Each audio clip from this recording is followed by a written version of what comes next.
It felt like a punch to the gut when my in-laws called me useless during family dinner. What hurt the most was seeing my wife laughing right along with them. That was the final straw for me. I told them immediately that I was done paying their bills. My wife didn't even blink before sliding divorce papers across the table, looking totally smug. She clearly thought this would scare me back into submission. She expected me to beg, but she had no idea what I was about to do next. The mood was tense, but the air smelled of roasted duck and truffles. I watched from the head of the table as platters of overpriced food circulated among the guests. My in-laws piled their plates high without asking if anyone else wanted some. This restaurant was known for its exorbitant prices, yet they ordered without looking at the menu. It was a standard Friday night routine for my wife's family. They ate while I waited for the inevitable bill to arrive. The bottle of vintage red was already half empty. Linda lifted the heavy crystal decanter and filled her glass almost to the brim. She took a loud sip and wrinkled her nose in apparent disgust. Her voice carried across the dining room as she declared the vintage to be subpar. Despite her complaints, she didn't hesitate to take another large gulp. I watched the expensive liquid disappear while she signaled the waiter for another bottle. My pocket vibrated against my leg with a steady rhythm. I pulled my phone out and unlocked the screen to silence the disturbance. A stream of notifications filled the display, listing purchases from luxury boutiques downtown. The total amount spent that afternoon was enough to buy a decent used car. I scrolled through the charges from jewelry stores and high-end fashion retailers.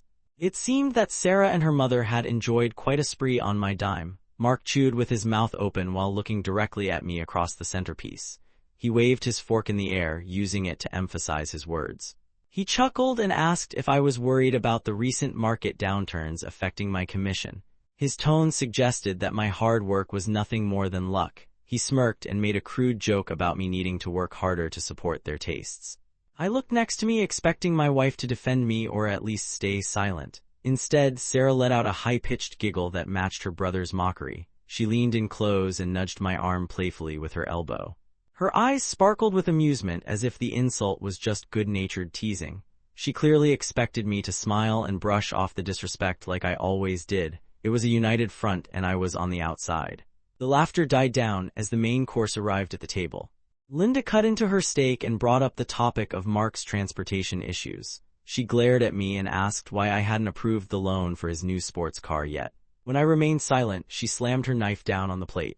She loudly declared that I was completely useless to this family if I couldn't provide the basics. The clinking of silverware stopped as I pushed my chair back against the floor. I stood to my full height and looked at each of them in turn. My voice was steady as I addressed Linda directly. I told them that the financial support was ending right this second. There would be no more car payments, shopping sprees, or expensive dinners. I made it very clear that the Bank of Chris was officially closed. Sarah didn't look surprised or hurt by my declaration. She simply turned in her seat and grabbed her designer bag from the floor. She unzipped it slowly and withdrew a thick manila envelope. The corners were crisp, and it looked like she had been carrying it around for a while. She placed it on the table with a heavy thud. It was obvious she had been waiting for the perfect moment to use it. Her manicured hand rested on top of the envelope as she pushed it forward. The paper made a scratching sound as it slid across the polished wood surface. It came to a stop directly in front of my plate. Sarah crossed her arms and leaned back with a smug expression. She raised her eyebrows as if daring me to open it. This was evidently her trump card to force me back into line. The chatter from the other tables seemed to fade away. I reached out and took the silver pen that Sarah had conveniently placed next to the centerpiece. My in-laws watched my every move with wide eyes. Mark stopped chewing his steak and Linda froze with her wine glass halfway to her mouth. The tension in the air was thick enough to cut. They all waited to see me crumble and apologize. A shrill ringtone shattered the silence of the dining room. Linda jumped in her seat and looked down at her cell phone on the table. The screen lit up bright white in the dim restaurant lighting. A generic toll-free number flashed across the display. It was the fraud department line for her primary credit card. The timing could not have been more perfect. The waiter arrived at that exact moment to collect payment for a round of appetizers. Mark confidently handed over the platinum card I paid for every month. The waiter inserted the chip into the portable reader while Mark smirked at me. A loud, harsh beep emanated from the small machine. The waiter tried again, but the rejection noise sounded a second time. Mark's face turned a shade of pale red. Linda snatched her phone up and swiped to answer the call. She pressed the device against her ear and listened for a brief second. Her eyes widened in horror as the voice on the other end spoke. She shouted into the receiver, demanding to know why her card was not working. The representative explained that the primary account holder had frozen all assets. She looked at me with pure panic etched on her face. While chaos erupted around the table, I focused on the task at hand. I flipped to the signature page of the legal documents. With a steady hand, I signed my name on the dotted line. A genuine smile formed on my lips as I capped the pen. Sarah stared at me, her mouth slightly open in total confusion. This was clearly not the reaction she had anticipated from me. The noise of her mother screaming at the bank seemed to finally register with Sarah. She looked from her panicked mother to her humiliated brother. Then her gaze landed back on the signed papers in front of me. She stammered, asking why I would actually go through with it.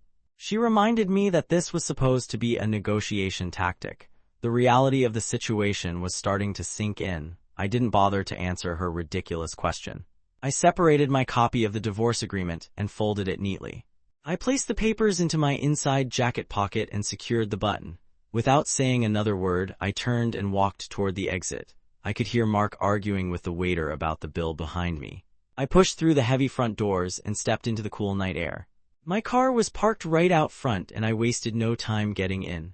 I drove directly to the 24-hour branch of my bank. I needed to be absolutely certain that the online blocks I had set up were solid.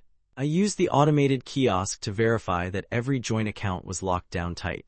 No funds could be withdrawn by anyone other than me. The financial cutoff was complete. I had been home for about 45 minutes when the headlights flashed in the driveway. Car doors slammed shut with aggressive force.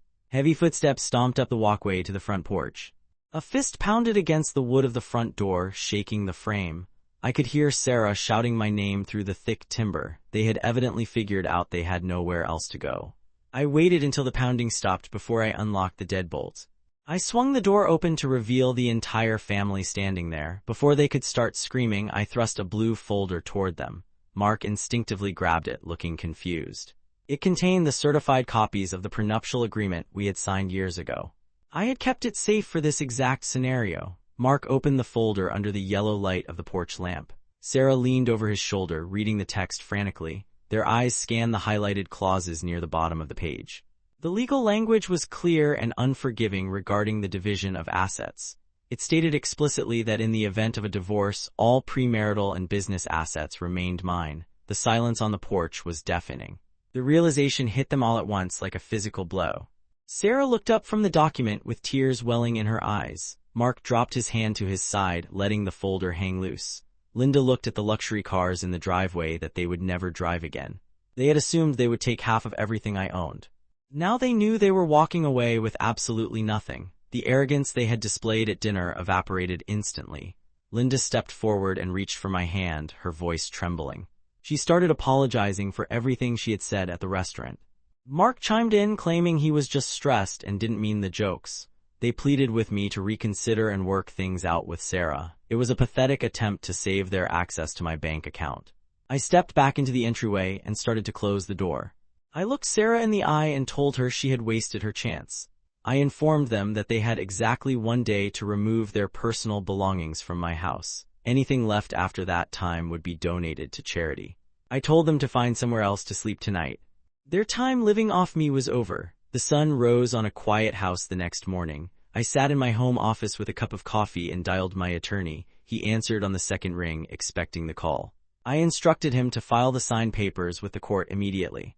There would be no mediation and no reconciliation. I wanted the marriage dissolved as quickly as the legal system allowed. A locksmith arrived at noon to replace every cylinder in the house. I watched him work, ensuring that no old keys would ever turn those tumblers again. Once he left, I locked the front door and walked into the living room. The house was finally free of the constant complaining and demands. I sat on the couch and listened to the peace and quiet. It was the best sound I had heard in years.